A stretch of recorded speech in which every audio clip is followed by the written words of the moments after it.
There is absolutely a change in what has traditionally been our business model to make, move, and sell energy up to a meter. And we know that because technology is enabling it and customers are requiring it, we're going to move this notion of make, move, and sell to the customer premise. That is some of the thinking behind, I think, what Tesla and, First Solar, Solar City are trying to do. But I tend to think of it not so much as this segment of rooftop solar, but rather distributed infrastructure, whether it's a microgrid or a solar panel or a storage device or electric charging station.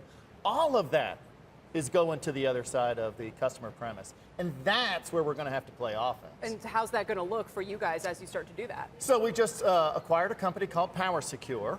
And what they do is specialize particularly in kind of large users, commercial and industrial users, and they're having great success. Well, that said, utility companies, for all this change that might be coming, are trading at incredible valuations these days. And we should. Well, I'm sure you think that, but a lot of people are worried about what they see as maybe a bubble. Everyone's piling in, they like your yield, they like the stability. Sure. I mean, on some level, as you see that valuation rise, does it worry you that it is planting the seeds for future problems if there's a turn and a run for the excess? You know, Kelly, I don't think so. If you're responsible about your balance sheet along the way, you don't lever up too much, where you don't have to raise equity in the future, you're probably going to be okay.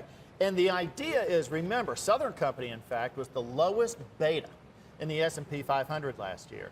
There's always going to be a place for a good yield, moderate risk, attractive return in your portfolio. We've talked about some of the changes in the utility space. You guys are also trying to push new technologies. You bet. In coal in particular, which has come up on the campaign trail with Hillary sure. Clinton sounding sure. like she was going to try to keep shutting that down, and then backtracking a little bit in her more recent comments. Can coal be part of a 21st century cleaner energy future? Sure it can, and in fact, Secretary Erna Moniz, I think the best energy secretary the United States has ever had, and I traveled to Istanbul, interestingly enough, to pitch this idea to Eastern Europe, China, Korea, places like that. Look, the rest of the world is going to continue to use coal. If carbon, as I think it is an important issue, we're going to have to find ways to use it responsibly. The technology we developed and continue to deploy is going to be, I think, a way forward. But remember, it's going to take all the above. It truly will, and we're the only company in America doing all the above. Building new nuclear, 21st century coal, natural gas infrastructure, renewables, energy efficiency. We need it all.